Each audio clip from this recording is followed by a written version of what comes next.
Welcome to my channel Khan Pioneering. Welcome friends.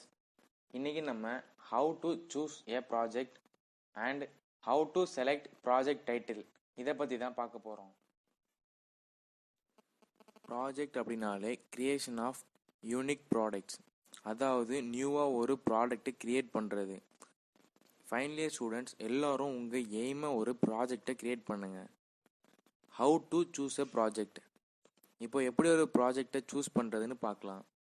First and important thing அப்படின்னு பார்த்தீங்கன்னா, select the project from your area of interest.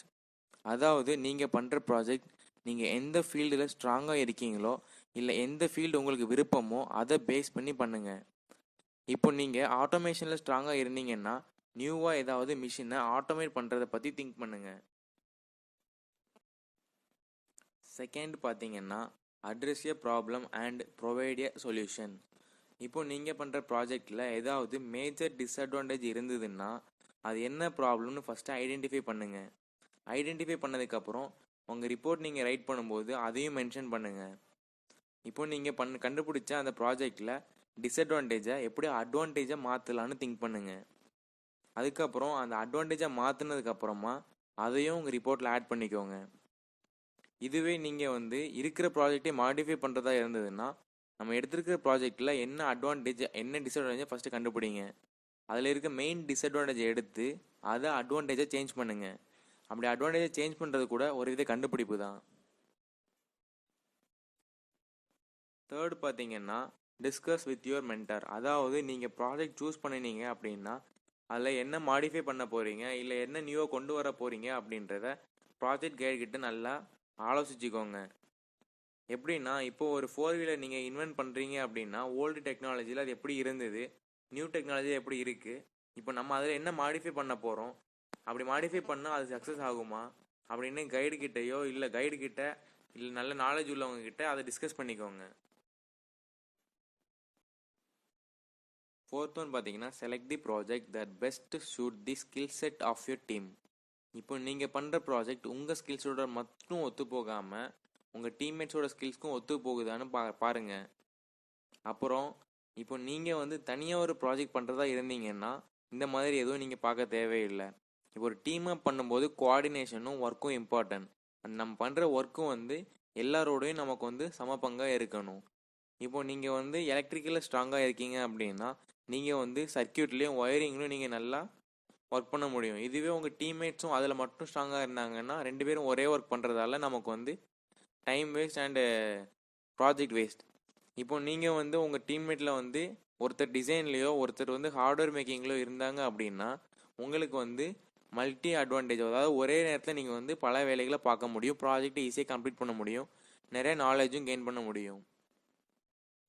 Fifth one பார்த்தீங்கன்னா, to a final year project that has a good future scope. இப்போ நீங்கள் பண்ணுற project அது பார்த்தாலே உங்களோட skills என்னன்றது தெரியும். இப்போது நீங்கள் எந்த மாதிரி கற்றுக்கிட்டீங்க, எப்படி உங்களோட திறமை வெளிப்படுத்திருக்கீங்கன்றதை நீங்கள் உங்கள் ரெஸ்யூம் மூலமாக தான் சொல்ல போகிறீங்க. இப்போ நீங்கள் ஒரு கம்பெனிக்கு இன்டர்வியூ போகிறீங்கன்னா உங்கள் ரெஸ்யூமில் பார்த்தீங்கன்னாலே ப்ராஜெக்ட்ன்ற காலமில் நீங்கள் என்ன ப்ராஜெக்ட் பண்ணீங்க, அதில் ப்ராஜெக்டோட பிளாட்ஃபார்ம் என்னன்றதை நீங்கள் மென்ஷன் பண்ணியிருப்பீங்க. இப்போது நீங்கள் சோலார் எனர்ஜியை பேஸ் பண்ணி ப்ராஜெக்ட் பண்ணியிருந்தீங்க அப்படின்னா அதோட பிளாட்ஃபார்மில் நீங்கள் ரினியூவபிள் சோர்ஸ் ஆஃப் எனர்ஜின்னு மென்ஷன் பண்ணியிருப்பீங்க. இது மாதிரி தான் நம்ம பண்ணுற ப்ராஜெக்ட்டுக்கு ஏற்ற மாதிரி நம்ம பிளாட்ஃபார்ம் கரெக்டாக சூஸ் பண்ணி நம்ம ஃபில் பண்ணி வைக்கிறப்போ நம்மளோட ஸ்கில்ஸ் நம்மளை அறியாமலே அவங்களுக்கு தெரியும். ஃபிஃப்த் ஒன் சிக்ஸ்த் பார்த்தீங்கன்னா, identify all the resources at your disposal. இப்போ நீங்கள் பண்ணுற ப்ராஜெக்ட் என்ன ஆதாரங்கள் மூலமாக பண்ணியிருக்கீங்க, அது பண்ணுறதுனால உங்களுக்கு அது எந்த டிபார்ட்மெண்ட் கீழே வரும் அப்படின்னு தெரிஞ்சு வச்சுக்கோங்க. நீங்கள் பண்ணுற ப்ராஜெக்ட் ஒரு எலக்ட்ரோ மெக்கானிக்கல் ப்ராஜெக்டாக இருந்ததுன்னா அது மூலமாக ஒர்க் ஆகுறதுனால எப்படி ஒர்க் ஆகுது, அது எந்த பிரிவின் கீழே வருதுன்றதை தெரிஞ்சு வச்சுக்கோங்க.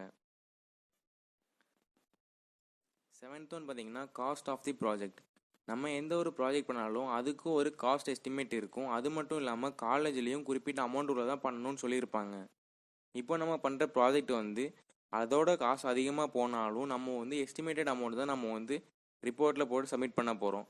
பட் இருந்தாலும் நம்ம ஸ்கில்ஸை டெவலப் பண்ணுறதுக்காக தான் நம்ம இந்த காசு செலவு பண்ணுறோமே தவிர இது எக்ஸ்ட்ராவாக எந்த ஒரு வேஸ்ட்டும் ஆக போகிறது இல்லை. இப்போ நீங்கள் உங்கள் ஸ்கில்ஸை நீங்கள் அது மூலமாக டெவலப் பண்ணிக்கிட்டீங்கனாலும் உங்களுக்கு அது ஃப்யூச்சரில் ஒரு நெக்ஸ்ட் ஸ்டெப்பாக இருக்குமே தவிர அது ஆனால் அனாவசியமான செலவாக இருக்காது. அதனால் காஸ்ட்டை பற்றி எதுவும் யோசிக்காதீங்க. உங்களோட ஸ்கில்ஸை வந்து டெவலப் பண்ணிக்கோங்க. ஆனால் தேவையில்லாததுக்கு காசை செலவு பண்ணாதீங்க. ப்ராஜெக்ட் பண்ணுறப்போ நமக்கு வந்து காசை கரெக்டாக நம்ம வந்து மெயின்டைன் பண்ணுறதா இருந்ததுனா தான் நம்ம வந்து அதுலேயுமே நம்ம வந்து ஒரு எக்ஸ்ட்ரா ஒரு எக்ஸ்பீரியன்ஸ் கற்றுக்க முடியும். இப்போ நம்ம how to select project title அப்படின்னு பார்க்கலாம்.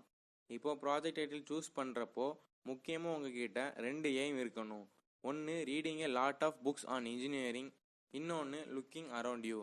இப்போது நீங்கள் ப்ராஜெக்ட் டைட்டில் செலக்ட் பண்ணுறதுக்கு முன்னாடி கொஞ்சம் புக்ஸையும் ஜேர்னல்ஸையும் ரெஃபர் பண்ணுவீங்க. அப்படி ரெஃபர் பண்ணுறப்போ உங்கள் ஸ்கில் செட்டுக்கு எந்த ப்ராஜெக்ட் சூட் ஆகுமோ இல்லை உங்களோட ஸ்கில்லுக்கு உங்களால் இதை பண்ண முடியுன்ற நம்பிக்கை இருக்கோ அந்த ப்ராஜெக்டை செலக்ட் பண்ணுவீங்க. இது அதுக்கப்புறம் என்னதுன்னா நம்ம வந்து ஜேர்னல்ஸ் அண்ட் புக்ஸை வந்து நம்ம ரெஃபர் பண்ணுறப்போ ஜேர்னல்ஸில் வந்து நமக்கு வந்து ஃபியூச்சர் ஒர்க்னு ஒரு ஆப்ஷன்ஸ் இருக்கும். அந்த இதில் அந்த ஃபியூச்சர் ஒர்க்குன்றதை நம்ம ரீட் பண்ணுறப்போ நமக்கு வந்து நெக்ஸ்ட் இந்த இதை நம்ம கொண்டு வரலாம் அப்படின்ட்டு நமக்கு ஒரு பாயிண்ட்டும் கிடைக்கும். அந்த ஐடியாவை நீங்கள் இம்ப்ளிமெண்ட் பண்ணும்போது அது உங்களுக்கு எக்ஸ்ட்ரா ஒரு ஸ்கில்லாக உங்களுக்கு வந்து கிடைக்குது. செகண்ட் பார்த்தீங்கன்னா லுக்கிங் அரவுண்ட் யூ. இப்போ நீங்கள் வந்து பைக்லேயோ பஸ்லேயோ போகும்போது டிராஃபிக் லைட்ஸ்லாம் பார்ப்பீங்க. இப்போ நீங்கள் வந்து மோஸ்ட்டாக வந்து 100% வந்து யாருமே டிராஃபிக் லைட் சிக்னல்ஸை ஃபாலோ பண்ணுறது இல்லை. இப்போ நம்ம வந்து டிராஃபிக் லைட் சிக்னல்ஸ் ஃபாலோ பண்ணுறதுக்கு என்ன பண்ணலாம் அப்படின்னா ஆட்டோமேட்டிக் ஸ்பீட் பிரேக்கிங் சிஸ்டம் கொண்டு வந்தோம் அப்படின்னா அந்த ரெட் கலர் லைட்டு வந்து நமக்கு வந்து எரியுது அப்படின்னாலே ஆட்டோமேட்டிக்காக ஸ்பீட் பிரேக்கர் வந்து நமக்கு வந்து அப்பாகிற மாதிரி நம்ம டிசைன் பண்ணலாம். அப்படி டிசைன் பண்ணுறப்போ நமக்கு வந்து ஸ்பீடாக வர்றவங்களும் அதில் பார்த்து கண்ட்ரோல் ஆவாங்க, அதில் இருக்கிறவங்களும் ஓவர்டேக் பண்ணி போக மாட்டாங்க. அப்படின்ற மாதிரி நம்ம வந்து நம்ம சுற்றி நடக்கிறது என்னென்னு பார்த்தாலே அனலைஸ் பண்ணும்போது நமக்கு நிறைய ப்ராஜெக்ட் ஐடியாஸ்லாம் கிடைக்கும்.